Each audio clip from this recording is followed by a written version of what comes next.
feeling like sunshine, like springtime, like something's in the water and I'm taking a deep dive.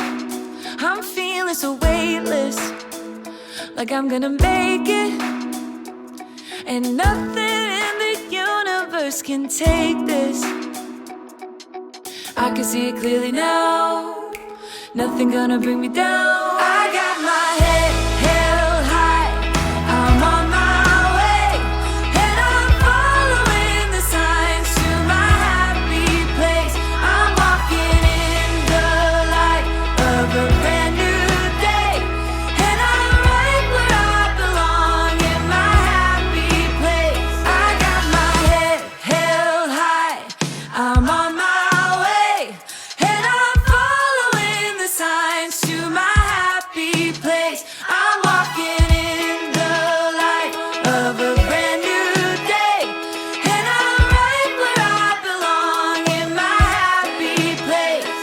And I'm right where I belong, in my happy place. And I'm right where I belong, in my happy place. Hello, and welcome to the National University of Singapore Yonglulin School of Medicine's Healthy Longevity webinar. Thanks for joining us tonight. We have a great show with Aubrey de Grey, a return visitor who's once again been nice enough to get up in the middle of the night from California. Before I get to that, though, I want to do two things. One is to remind you to use the Q&A function and send questions tonight. There's going to be some very interesting data. And second of all, I want to introduce Shara May Kapimpin, a PhD candidate at our Center for Healthy Longevity, who will talk about her own study establishing neural stem cell aging models to study circadian rhythms and neurogenesis. Thank you for the introduction. As mentioned, my name is Shara, and I'll be presenting a small part of my PhD project where I focus on establishing neural stem cell aging models to study circadian rhythm and neurogenesis. So neurogenesis is the process by which neural stem cells generate new neurons, and this is essential for maintaining cognitive capacity and compensating for neural damage and loss as we age. However, neurogenesis declines as we age, and this ultimately contributes to cognitive deficits. Interestingly, circadian rhythm, our internal biological clock, is emerging as one of the key regulators of neurogenesis. Disruptions in circadian rhythm exacerbate neurogenesis decline, and this is often observed in pathological brain aging disorders like Alzheimer's disease. To better understand this, let's talk a little bit more about circadian rhythm.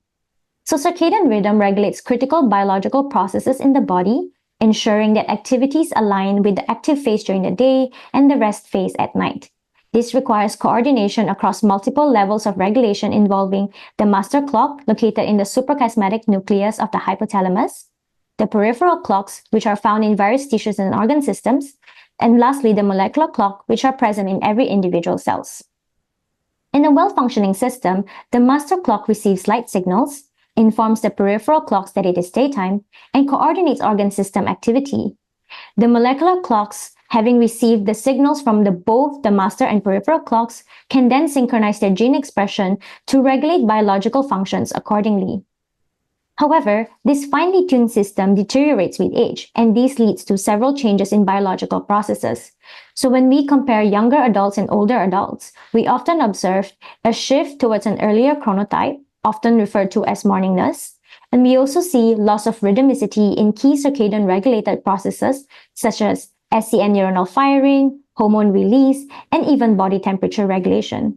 Loss of rhythmicity is shown as showing alterations in the highs and lows of their activity, and even changes to the length of their period as shown here. We also see reduced responsiveness to environmental cues such as light, making it harder for older individuals to synchronize their rhythms. While many studies have shown that age-related degeneration impairs circadian function, increasing evidence actually suggests that circadian disruption itself could contribute to the overall systemic decline. This raises the question, could age-related changes in circadian rhythm further impair neurogenesis? So to investigate this, we wanted to establish cellular models that could capture aging-associated circadian and neurogenic changes. So for this project, we wanted to explore ApoE knockout NSCs as a potential NSC aging model. So ApoE is an extracellular lipid chaperone, which plays a crucial role in maintaining lipid homeostasis. And this is one of the strongest genetic risk factors for age-associated diseases, including Alzheimer's disease. So previous work from our lab actually demonstrated that astrocytes and neurons derived from these ApoE knockout could actually exhibit increased markers of aging, as shown here. Additionally, studies have reported that ApoE knockout mice display both disrupted circadian rhythms and impaired neurogenesis. These suggest that ApoE knockout NSCs could be a suitable model for our study. And what we found is that ApoE knockout NSCs are actually highly enriched for pro-aging markers. And one such marker is ACBP-DBI, which is an extracellular inhibitor of autophagy that has been shown to increase with age. And we see here, ApoE knockout NSCs show increased expression of these. We also analyzed IL-11, a pro-inflammatory cytokine, which is also associated with aging.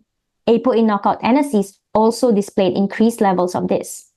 We also looked at expression of senescence markers, which are critical regulators of cell cycle activity and cellular stress response. Often increased expression of senescent markers are associated with increased aging, except for lamin B1, which tend to decline with aging. Similarly, all senescence markers except for lamin B1 showed increased expression in ApoE knockout NSCs, further reinforcing the presence of a pro-aging phenotype in the ApoE knockout NSCs. Next, we wanted to assess ApoE knockout NSC circadian function, so we synchronized their clocks using dexamethasone and measured molecular clock gene expression every 6 hours over a 24-hour period.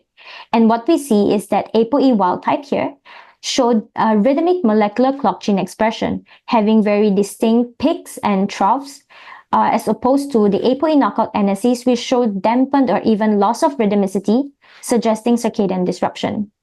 Next, we wanted to determine impact of ApoE knockout on neurogenesis by assessing its proliferative capacity. We see that ApoE knockout NSC have increased proliferation. While increased proliferation may seem beneficial initially, without proper circadian regulation, it could lead to rapid exhaustion of its stemness, ultimately accelerating neurogenesis decline. So to conclude, we find that ApoE knockout NSCs is a suitable model for our aging study. And this is because ApoE knockout NSC exhibit pro-aging phenotype, disrupted circadian rhythm, and potentially altered neurogenesis activity. Moving forward, this model may help us uncover mechanisms linking aging, circadian rhythm, and neurogenesis. Thank you. Thanks, Shara. This is a really interesting project that we've started in the lab, and it's really Shara's idea. She's been a real leader in these studies, so I'm looking forward to see where that goes. I also want to thank Jan Gruber for hosting the show last week. He was a guest host, and we'll be doing that more often, as Jan is very knowledgeable of the aging field and I think did a great job with the show. And finally, last but not least, I want to introduce Aubrey de Grey. I don't think I really have to do that to people in this audience. I'm sure they know who he is, but I will anyway. He's a biomedical gerontologist based in Silicon Valley and the founder of the Longevity Escape Velocity Foundation, LEV, which focuses on combating aging through molecular and cellular repair. He holds a BA in computer science and a PhD in biology at the University of Cambridge. His research aims to identify and address the causes of mammalian aging. He's a fellow of the Gerontological Society of America and the American Aging Association and serves on various scientific advisory boards and is a frequent speaker at conferences, universities, and in industry events.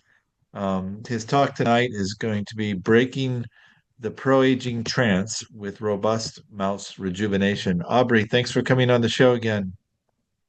Well, thank you so much, Brian. And yeah, I mean, it is 3 a.m. here, and there are very few people that I would wake up at 3 a.m. to do a talk for, but you're one of those few people. So thank you.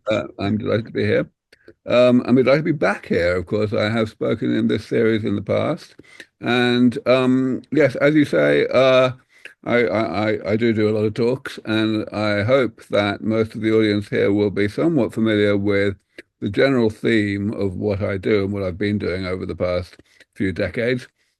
So I'm going to be fairly brief about in the introductory remarks that I give, and I'm going to focus on new stuff and where I think we need to be going in the future, starting now. So let me share my screen. I believe that's all I need to do. Great. So, yes, so I'm going to explain what I mean by rejuvenation biotechnology, but I'm only going to do that in fairly abbreviated terms because, as I said, it's something that most of you already know. And then I'm going to describe in some detail what I mean by the term robust mouse rejuvenation. And then I'm going to move on to what I mean by the pro-aging trance and how I believe that we have a respectable chance of breaking it with robust mouse rejuvenation. So, first of all, let's just, as I say, briefly do some background. Here is what most people think of as aging. A very large number of bad things that happen to our physical and mental function if we were born a long time ago.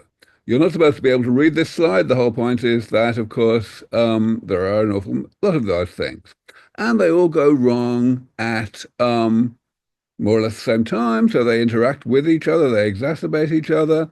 And most people think that the main reason why medicine has been so unsuccessful in doing anything about all of this is because of the complexity of it, the simple fact that there's so much going on. And that is indeed part of the reason. So a century or so ago, a few people started to think, well, maybe we could prevent all of this by being more preventative about everything, by somehow addressing the things that happen that eventually cause all of these terrible problems, and that may be fewer in number, and therefore maybe easier to address. But unfortunately, it didn't really work out that way because it turns out that everything that goes on early in life is also really complicated. This is a simplified diagram of a small subset of what we know about how the body works. And any of you who have ever written software will immediately understand that this is the ultimate nightmare of uncommented spaghetti code. And so, sure enough, it has turned out not to be any easier to postpone the health problems of late life by addressing what goes on early in life that eventually causes those health problems than it is to address the health problems directly. Luckily, however, we have an alternative to all of that. And this is the theme that has dominated and defined my work over the past 25 years or so. It starts from standing back and asking ourselves what we really mean by the word aging. To me, the best way to define aging is to define it as the combination of two processes, which I am showing you at the bottom of this slide, of this little diagram. There's a process that goes on throughout life whereby metabolism, in other words, the entire network that I just showed you a small part of, that keeps us alive from one day to the next, generates changes to the molecular and cellular structure of the body. And those changes are progressive, they accumulate. Now, those changes are initially harmless because the body is set up to tolerate them up to a point. But it's only set up to tolerate a certain amount of that change, and eventually we exceed that threshold, and that's when the right-hand process kicks off. The progression of the emergence and progression of the health problems of late life, by which I'm denoting with the word pathology. That's what I think aging is. It's simply the combination of those two processes, a lifelong one where metabolism generates changes, which I'm calling damage. And of course, the reason I'm using the word damage is because of the other process. Damage eventually creates pathology when there's more of it than what the body is set up to tolerate. I believe that that's a really useful definition, not just because it's correct, but also because it demystifies aging. It helps us to understand that aging can be actually considered as an engineering problem. So the alternatives that I mentioned earlier for what to do about aging are represented here by the words geriatrics and gerontology. If we ask ourselves, first of all, what do we mean by doing something about aging? In the terms that I'm describing on this slide, what we mean is we want to separate metabolism from pathology. We want to allow people to carry on being alive, in other words, performing metabolism without exhibiting pathology. So essentially what I just told you is that we could separate metabolism from pathology by separating damage from pathology, but that hasn't really worked because it's too complicated and because anyway the damage is continuing to accumulate. So anything that tries to do that would be increasingly ineffective as people get older. Or we could try to separate metabolism from pathology by separating metabolism from damage, but again, the complexity is just intractable. We simply cannot untangle this uncommented spaghetti code and stop it from doing the thing we don't want it to do, the creation of unintended consequences. So I came along about 25 years ago and said, well, wait, how about simply repairing the damage? You know, that would allow us to separate those two processes from each other without actually interfering in either of the processes, which turns out to be rather difficult to do. And that has dominated the work that I've done ever since. I believe it's not too arrogant to call it the common sense approach, because at the end of the day, it's what we already do with simple man-made machines like cars. This car is more than 100 years old. It was probably designed to last 10 or 15 years at the max. And here it is, working every bit as well as when it was built. And the reason for that is simply periodic, comprehensive, preventative maintenance. And the human body is a very, very, very complicated machine, but it's still a machine. So the same thing definitely ought to work. So in practical terms, what this means is we have to actually ask ourselves, okay, what is the damage? What are the changes to the molecular and cellular structure and composition of the body that eventually give rise to these pathologies? And I proposed the classification that you can see here on the left-hand side of the table.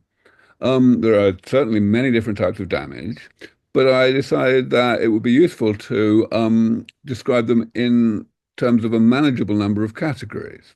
And the reason why I thought that was useful was because of the right-hand side of the table, that for each category, one can actually describe a generic approach to doing the maintenance approach, to actually eliminating the damage. So in the case of, for example, cell loss, where cells are dying and not being automatically replaced by cell division, we just heard a moment ago about neurogenesis. Of course, we know that neurogenesis doesn't happen in the human brain in most places. You know, what can we do? Well, in principle, we can do neurogenesis medically. In other words, we can transplant stem cells of the appropriate type that will divide and differentiate to replace the cells that the brain is not replacing on its own.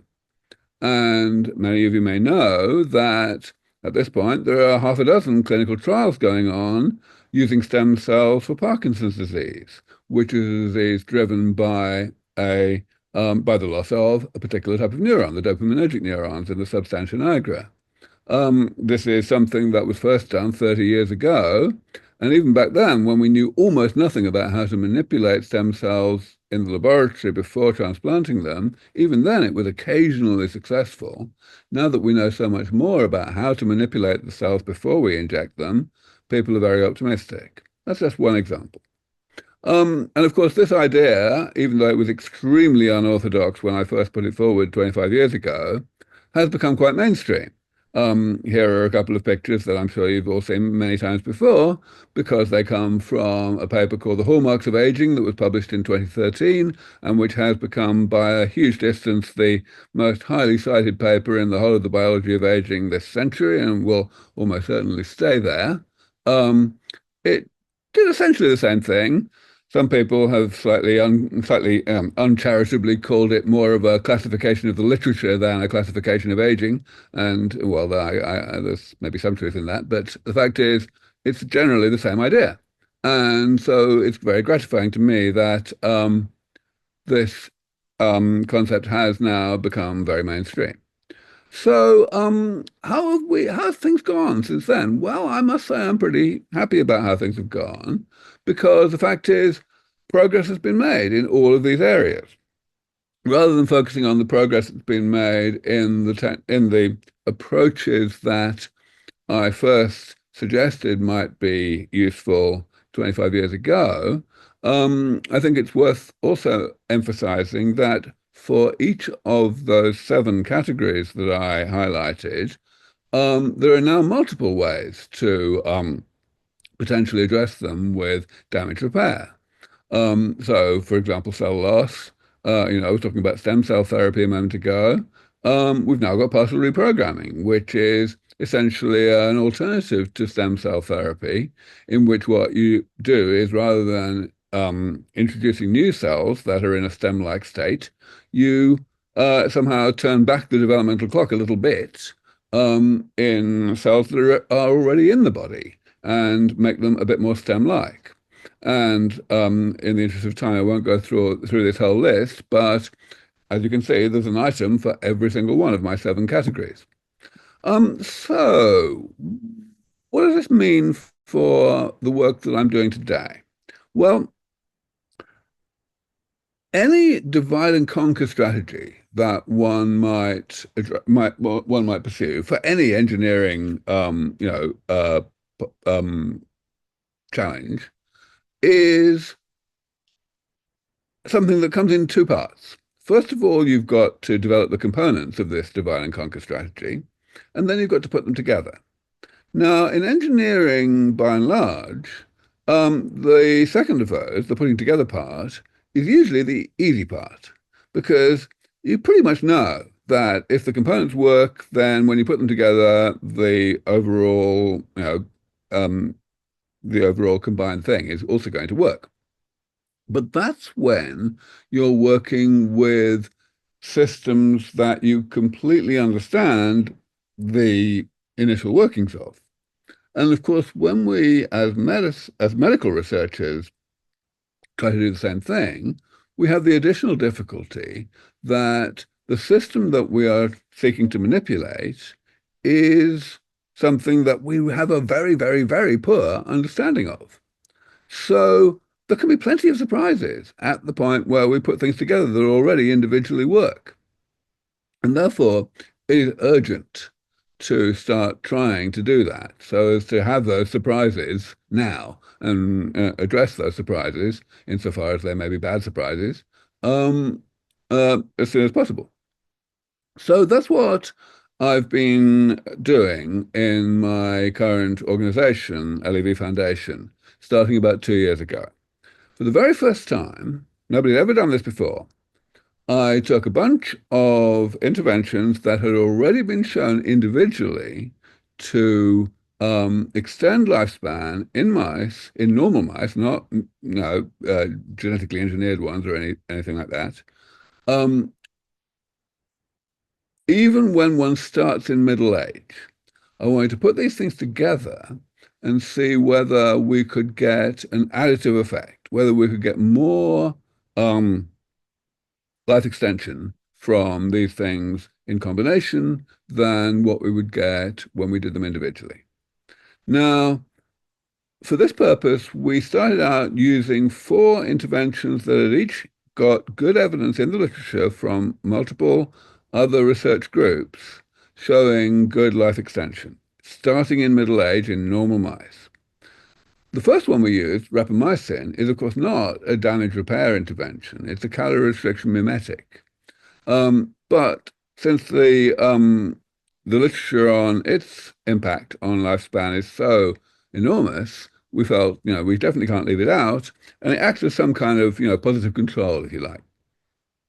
The other 3 things were all very much damage repair of one kind or another. We deliberately chose things that were very different from each other, and we chose things that had been demonstrated quite well in the literature by other groups to have benefits. We used blood stem cells, hematopoietic stem cells from young mice, heterochronic stem cell bone marrow transplant, essentially. We used telomerase gene therapy, and we used a senolytic, navitoclax, modified in such a way as to prevent it from being toxic to platelets, which it naturally is. And so, of course, normal mice, we use black 6. They normally live on average to about 2.5 years. We we bought mice that were already 1.5 years old, so we started the experiment when they had an average of 1 year to live. And the experiment began 2 years ago, February of 2023. And I can tell you that the last mouse in the experiment died yesterday. So our experiment is now done. Many of you will know that I've been putting interim reports on it out on social media every month or two, and of course they're also on our website at levf.org. So we've been seeing what happens. We've been seeing whether we can get additivity. We have a goal, which is what I call robust mouse rejuvenation, RMR. And that is to extend the average and maximum lifespan of these of mice by this means, starting at middle age, by 12 months. And I will come back shortly to why we want to do that. Of course, we're also measuring all manner of different aspects of health. Now, this is a big experiment. A large part of the reason why nobody's done experiments like this before is because you need a lot of mice. We started out with 1,000 mice. And the reason we did so is because we wanted a lot of treatment groups. First of all, obviously, we need a treatment group that gets nothing and a treatment group that gets everything, all four of our interventions. But we also need treatment groups that are, if you like, positive controls for each intervention. In other words, things that are getting that intervention on its own. So that's 4 more groups. And then we also need to make sure that we are able to actually have these surprises I mentioned earlier. In other words, we might end up finding out that unexpectedly, a couple of the interventions in some way cancelled each other out. The way we find that kind of thing is by having groups that get 3 out of the 4 interventions. So that's another 4 groups. So a total of 10 groups, and of course, males and females. So if we're looking at a sensible number so as to get statistical significance, that means basically 50 mice per group. So that means 1,000 mice. In addition to that, we were careful about the controls. We understand very well that a lot of this is stuff that we don't really know all that much about. It's only been done by 1 or 2 groups in the past. And therefore, the mode of delivery of the intervention may matter. So we had 2 types of controls. We did mocks and naive controls, so that we can tell whether the delivery of the intervention is actually making a difference. As I mentioned, we're doing a lot of health measurements. We did all of the obvious things that you will know about. We do things like visual stuff, alopecia, kyphosis, body weight.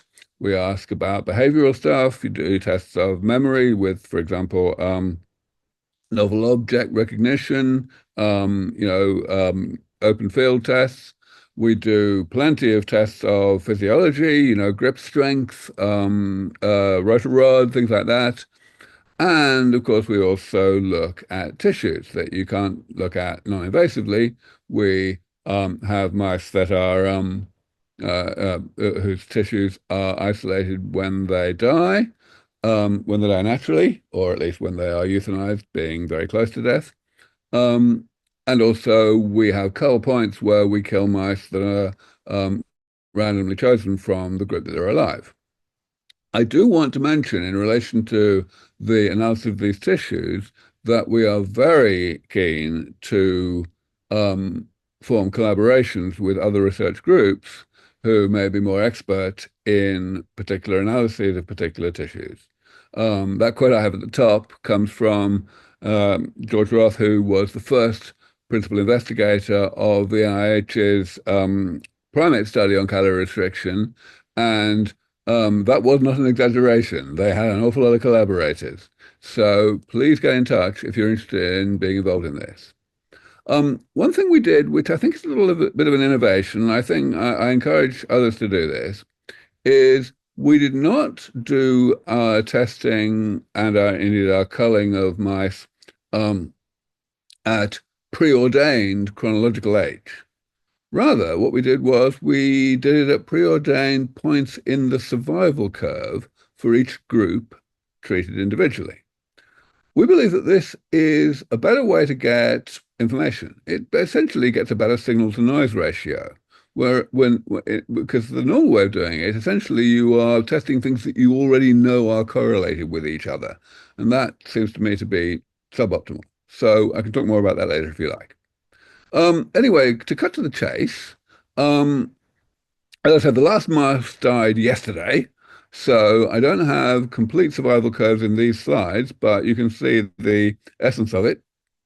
And female mice, well, you can see the basic result here. The thick lines, the red line and the blue line, show you the controls which got nothing and the mice that got everything. And it's very much as we would have hoped. The mice that got everything did a lot better than the mice that didn't. And sure enough, the other curves that you can see, the thin lines, are in the middle somewhere by and large. They are mice that got some, either one or three of the four interventions. So we're pretty happy about this, that, we haven't, knocked it out of the park. We haven't got a goal of a 12-month extension in life. We've got the 4 months or so that people have had in the past. But we have definitely shown additivity of the interventions. And that is what we were hoping for. In males, the story was really much messier, and we're going to be doing quite a lot of work to try to understand some of the reasons for this. But you can already see, just by a first glance, the main problem here, which is that the controls, the thick blue line, is not the group that did worst, or rather not for the whole experiment. Early on in the experiment, during essentially the whole of 2023, there were at least a couple of groups that were doing a lot worse than the controls.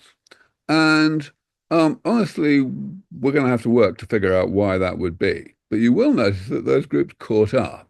And by 6 months ago, there were just as many, if not more, of those mice still alive as there were of the control groups. However, what you can also see is that some of the other groups that were doing fine during 2023 then fell off a cliff and started doing a lot worse. So it's very odd, very paradoxical to us that that we had these strong deviations from what we would have expected. And we definitely can't blame the technicians, to speak, or anything like that, because we can certainly see that this only happens in the male mice. In the female mice, everything is very much more well behaved. So there's a lot of work to do there. However, what I want to do now is move on to the future. Clearly, having validated the concept of this kind of study, the idea that combination damage repair is worth looking at, what we want to do is do it again. And we've looked at a number of other choices of interventions to use, things that are, again, well supported in the literature in terms of their potential benefits, but which are chosen specifically to be different from the ones that we did last time. In fact, we are now thinking of a couple of variations on the previous study design. The first variation we're thinking of is we're just going to give everybody rapamycin. We're just not going to do this business of, using rapamycin as one of the potential interventions, because we just know it works. And so we'll learn more if we just give everyone rapamycin. And the same applies for exercise. We didn't have running wheels for these mice. We're going to give them those this time. We'd also like, actually, to do more interventions. We believe that what we're seeing here in terms of the results of the first study is that you simply need to cover all the bases in order to get really good life extension. And we're just not covering enough bases. So we are hoping to be able to raise enough funding to do 7 or 8 different interventions simultaneously, to do an experiment with with maybe 2,000 mice rather than 1,000. And I'm working very hard to raise that money right now. So, what does this mean more broadly? Moving beyond the science per se and looking at the broader, social context of all of this. At the end of the day, we need a really big, big, big effort to fix aging. Come on, we really do. And, it's not happening. We've been trying for decades to get the public to care about aging, and it's been a bit of an uphill struggle. But we've got one precedent now for a war on something, on a health problem. We've got this thing called COVID that happened 5 years ago, and which was addressed by the human race in a manner that they have never addressed any health problem ever before. Now, we'd like something even bigger than that, but that'll do for now, really. So you may ask, well, okay, how would we do that? How would we somehow overturn the apathy that the public has always shown with regard to aging and make them treat aging as the new COVID? Well, I do think it's possible. And the way I think of this is by thinking about who listens to whom. At the end of the day, the reason why the war on COVID happened the way it did, with, vaccines being developed literally 10 times faster than any vaccine had ever been developed before, and such like, and, people submitting to extraordinarily onerous, diminutions of their quality of life. How did that happen? Governments decide to spend money. And, why do they do that? Because the fact is, they're spending taxpayers' money. They damn well better have the public on their side. They won't do it otherwise. But if the public is on their side, if the public is demanding it, then it's a whole different world. They want to get re-elected. So we have to get the public to change their minds and not be apathetic. The way to do that ultimately is to get Oprah Winfrey and Joe Rogan and Mr. Beast and all of those people, the key world-leading influencers in the world, to get up on stage all together and say, listen, boys and girls, now's the time. Aging is the new COVID. So how would they do that? Well, you know what? Influencers get that way by paying attention and being right. And the way they do that is by having teams of people who listen to subject matter experts, people like me, people like Brian, people in the field. So the question is, what do those people, what do Brian and myself and David Sinclair and Matt Kaberlein and Nir Barzilai and Eric Verdon, what do we need to say? At the end of the day, I am very, very certain that there's one thing that we're not saying yet. Well, I am, but nobody else is almost. But that would be enough. And that is to predict timeframes for progress. Of course, any such prediction has to be probabilistic. We have to say, there's a 50-50 chance that we'll achieve this or that amount of progress in this or that amount of time. But refusing to make any predictions, even probabilistic ones, screams that we don't believe what we're saying, that we don't actually believe that we're ever going to make any progress. So I believe that's what we need to do. Now, I've been saying this for 20 years. I even wrote a paper on it in literally 2004. But until now, it hasn't happened.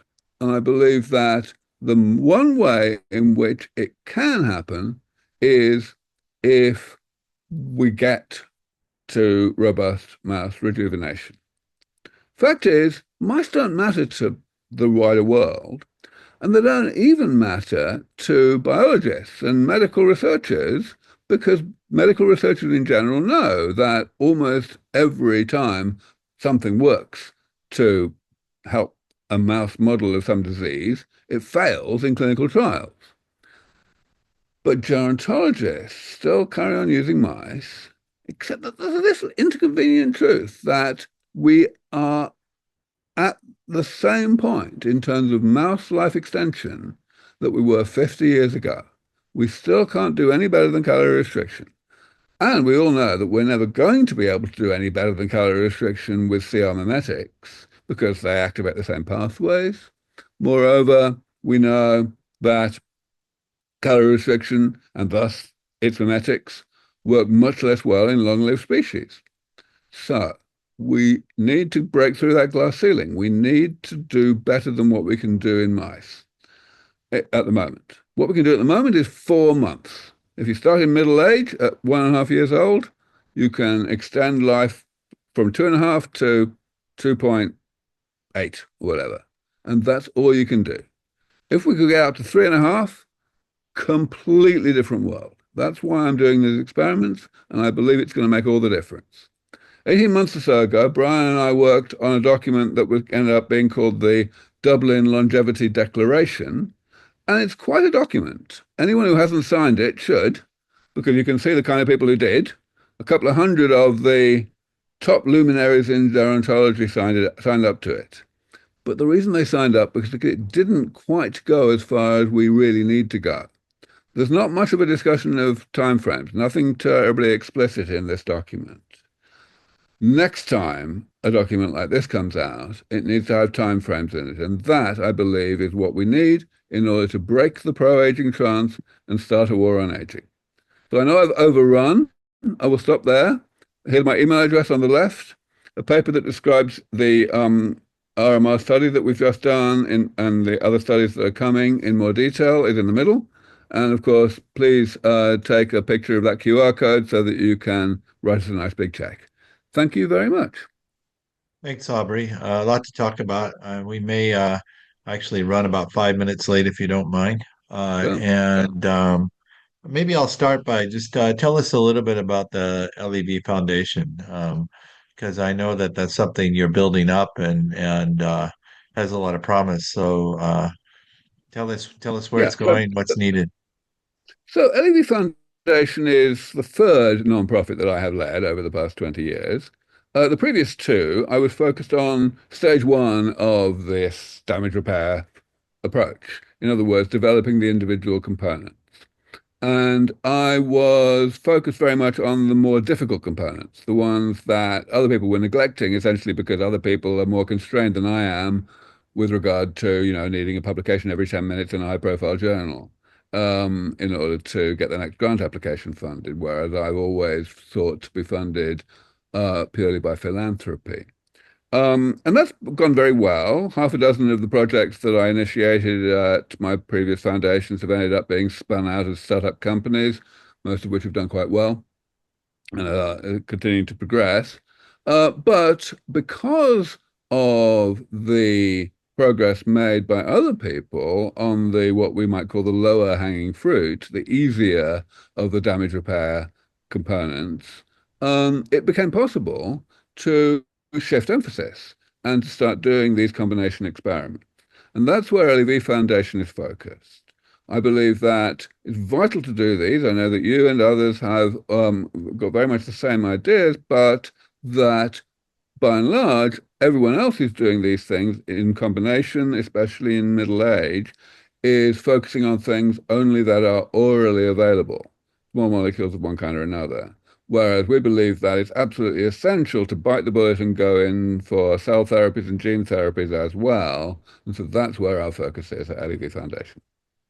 Yeah, I like the idea of cell therapy and gene therapy. I think there's a lot of promise in both of those areas, and there's not enough academic research. Things are happening in clinics, but the research on aging, at least with those interventions, is still limited. Um, Maybe just a little bit about the results, and then we'll talk about the future as you ended your talk. One thing is just a note that came to me that might be worth thinking about is, has anybody done rapamycin and exercise already for a lifespan? Because I suspect it'll be okay, but inhibiting TOR might impair the response to exercise. I wouldn't want the whole set of mice to be short-lived. That's an extremely good point. And we will definitely be looking into that before we decide to include running wheels as well as rapamycin. Since we used rapamycin in our first study, I think it's kind of nailed in that we're going to do it in the second study for everybody. But I would certainly be very interested in any information there is on the interaction between rapamycin and exercise in other people's hands, which might influence how, if at all, we include exercise in the next studies. Yeah, I'm not aware of any. There may be some. Of course, a lot of people are taking rapamycin too. And so it might be Right. worth looking at data from self-reported data from people taking it.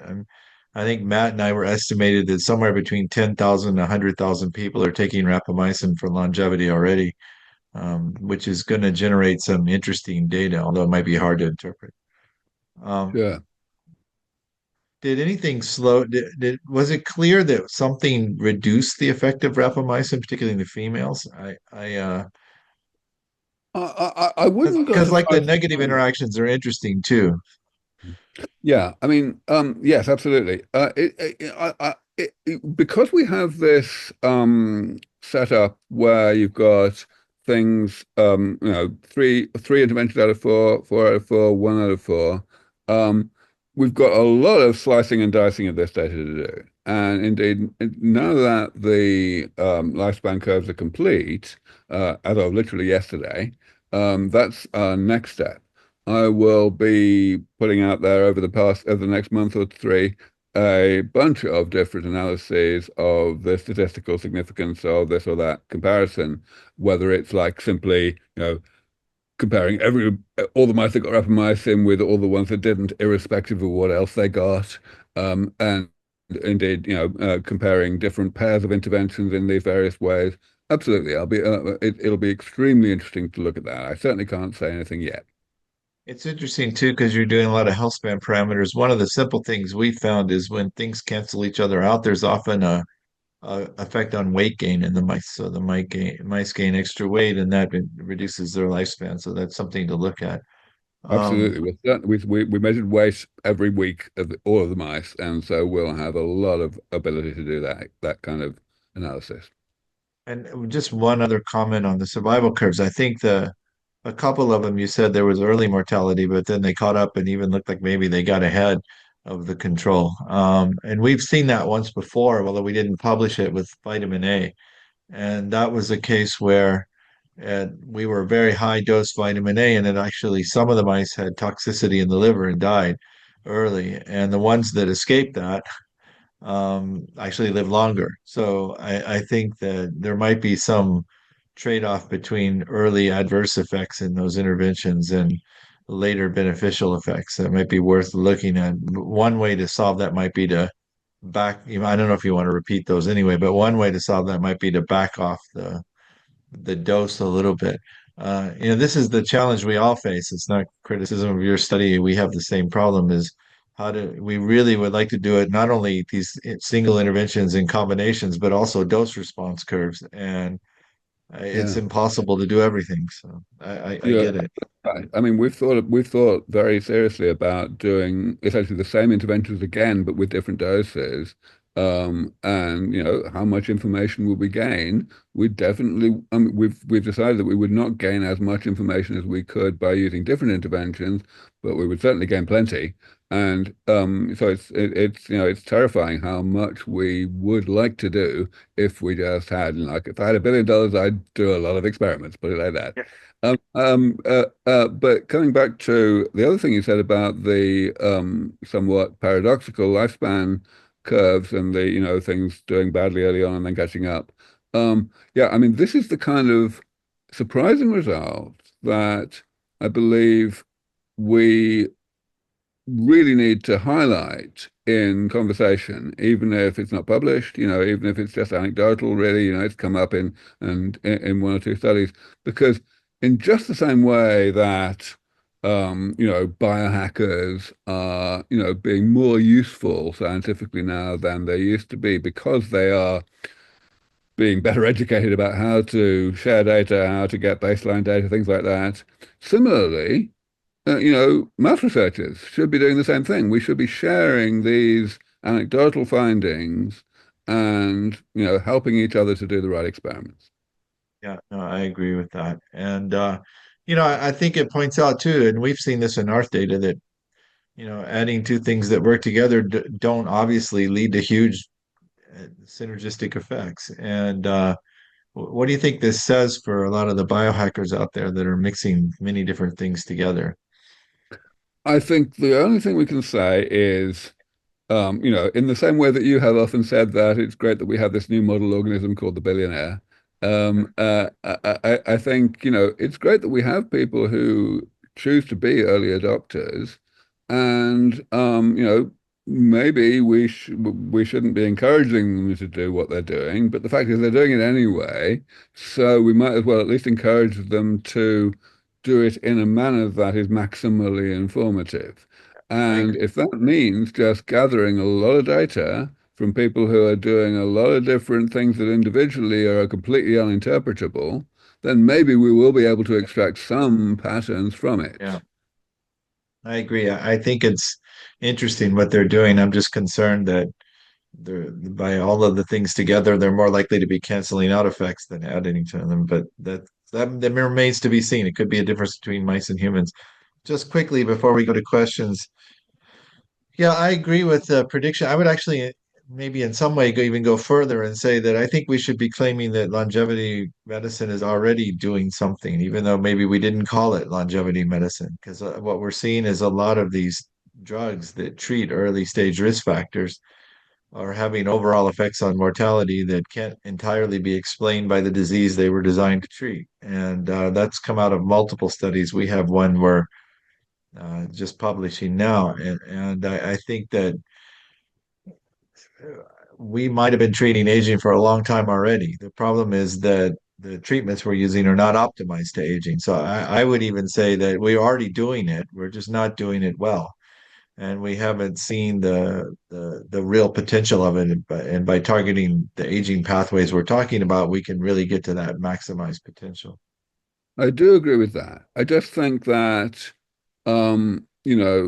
really lighting a fire under the public attitudes to the importance of this is going to take something qualitatively different from that. It's going to take something that, makes influencers say different things than what they've been saying. All the top influencers in the world have taken an interest in this one way or another, but it's been a tentative interest. It's Yeah, been not something that involves actually urging people to go out and, vote for this or that. yeah, I agree. Um, yeah, it's exciting the results. I'm certainly looking forward to the next round of what we're doing of your studies. I think that it's trade-off. We think of this too, right? We want to do more combinations. So do you sacrifice power to try to hit the jackpot, or do you maintain the power and of the statistical power and try less combinations? Everybody's kind of learning how to do this, just like people, well, not everybody, the groups that are doing it are learning how to do it. And that I would say is very similar to the studies going on human clinical trials trying to look at aging interventions that where we're not sure how to do a trial to measure biologic aging in humans, how long we have to treat people, healthy people, what the endpoints are, and so we're learning along the way. But I do think that that's the time to effective interventions is not that far. I mean, maybe not to the level that you would like to achieve, but in terms of modest interventions, I think we're maybe even there already if we are careful about analyzing data. So maybe I'll bring in Anis Begum, who's a research associate in the Center for Health Longevity, and she'll be dealing with some of the questions from the audience. Thank you for the wonderful presentation, Aubrey. So, Thank you. someone asked, how do you deal with the deviation of results with expectations? Oh, well, I mean, how does any scientist do that?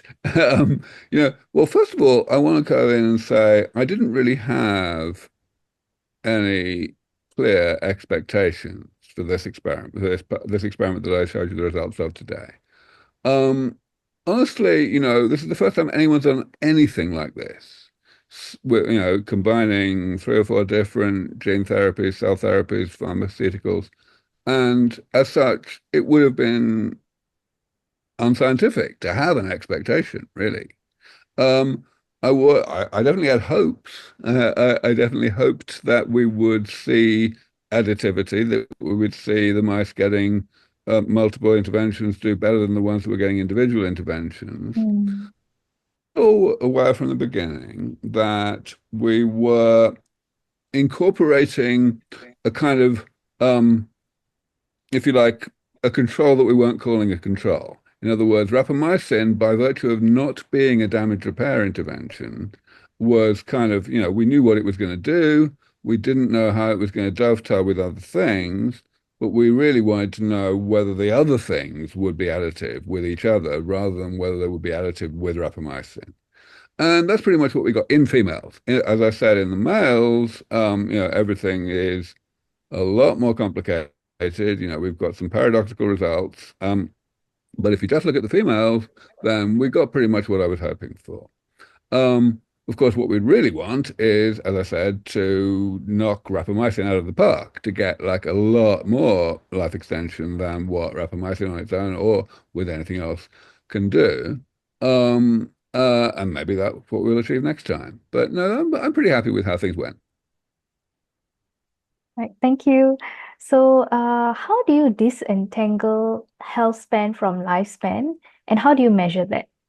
So one of the things that I tend to complain about a lot when I feel in a mood to disparage my colleagues in the biology of aging is that many of my colleagues, especially in my country of birth, the UK, are appallingly bad when they talk about health span and lifespan and the juxtaposition of the two. Essentially, we all know that lifespan is a side effect of health span, that you stay alive because you're healthy. If you and being frail and sick is risky. But a lot of people, especially as I say in the UK, are inclined to feel that it's politically correct to pretend that lifespan doesn't matter and to, if anything, if you like, almost apologize for this side effect.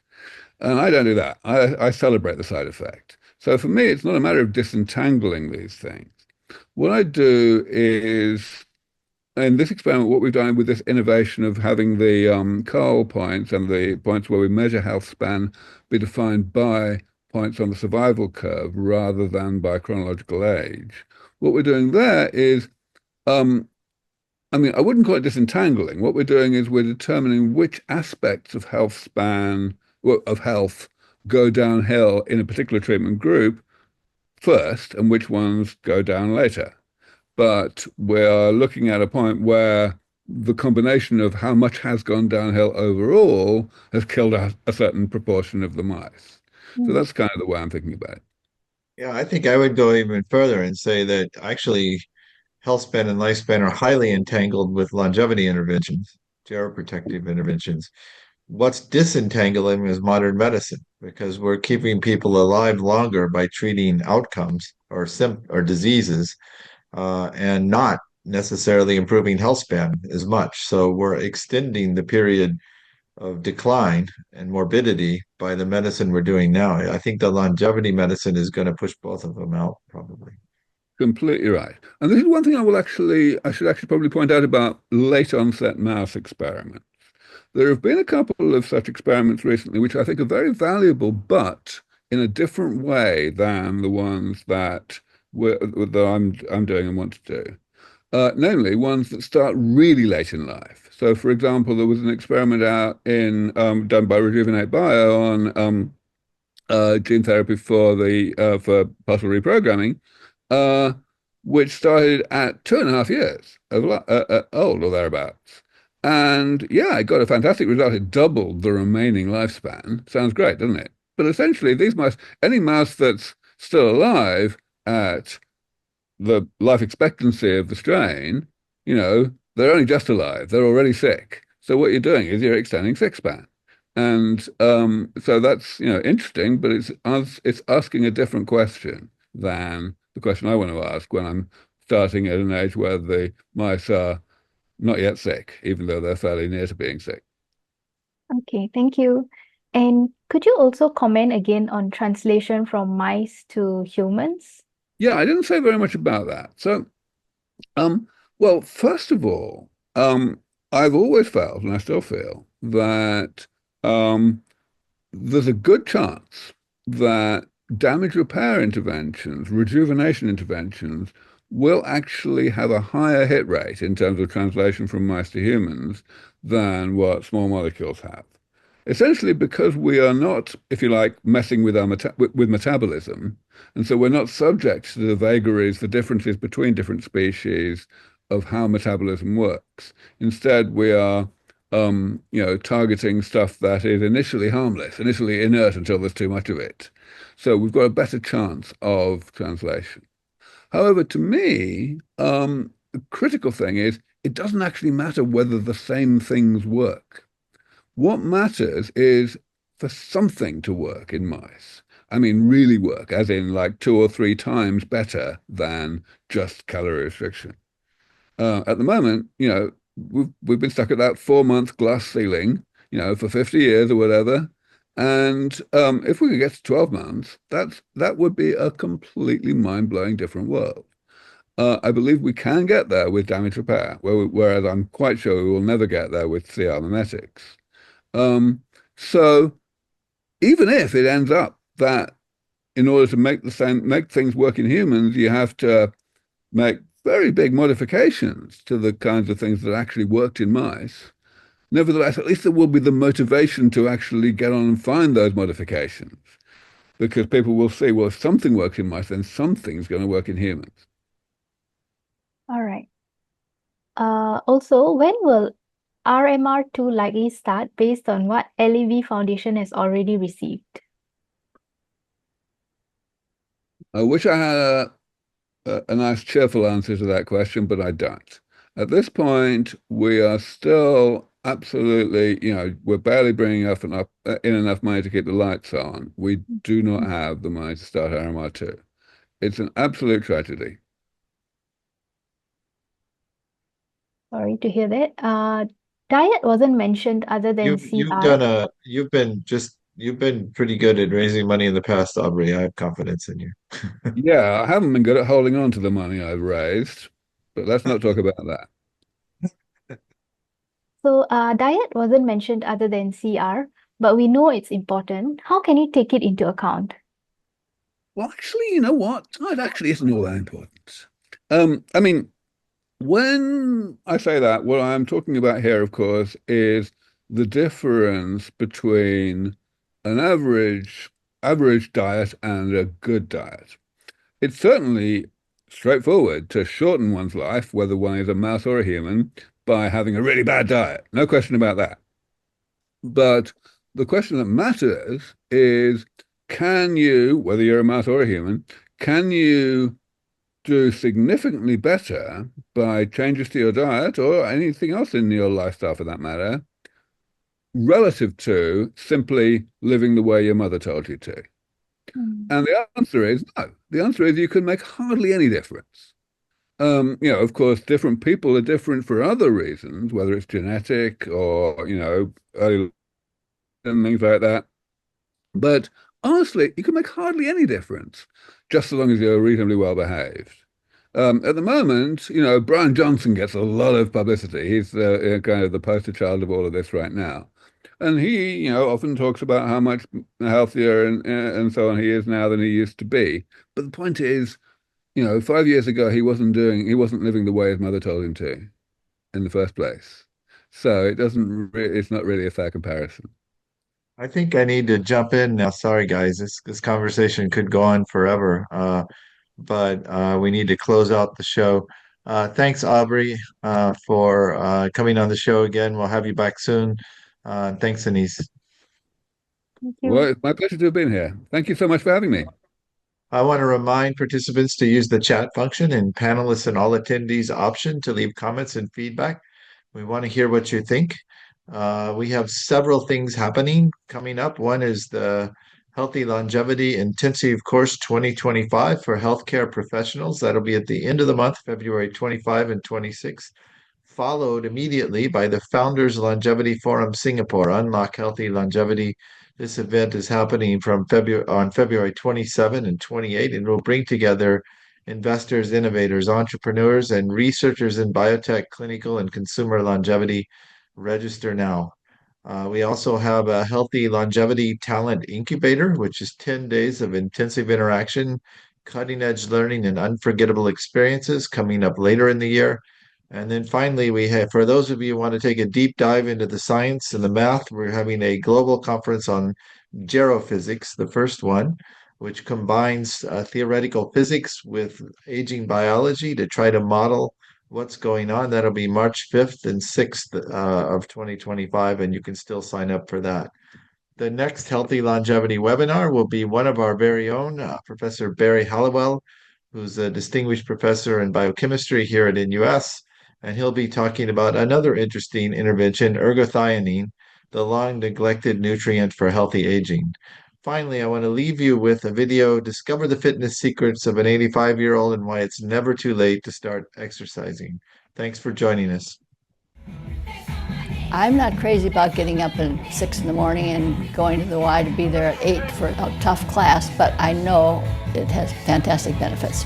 Well, my name is Jane Karlstrom, and I've been a member of Geyser for approximately 25 years. I'll be 85 in 3 weeks. I probably feel better than I have my whole life.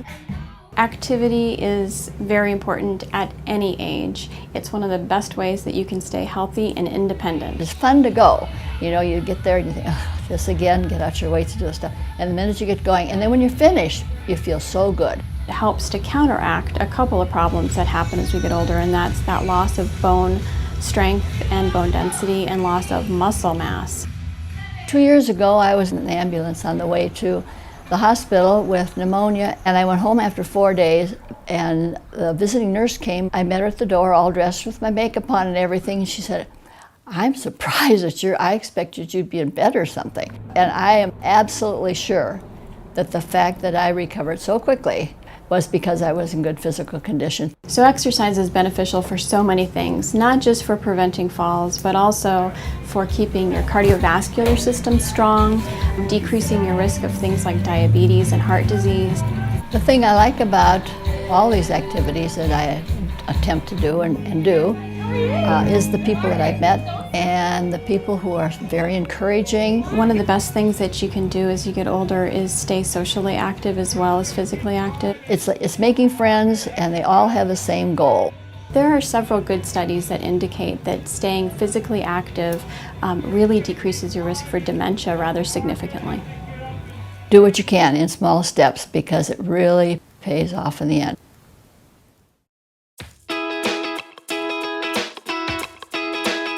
I'm feeling like sunshine, like springtime, like something's in the water and I'm taking a deep dive.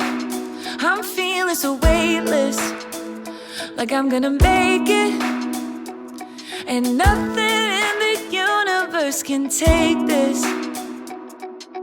I can see it clearly now, nothing gonna bring me down.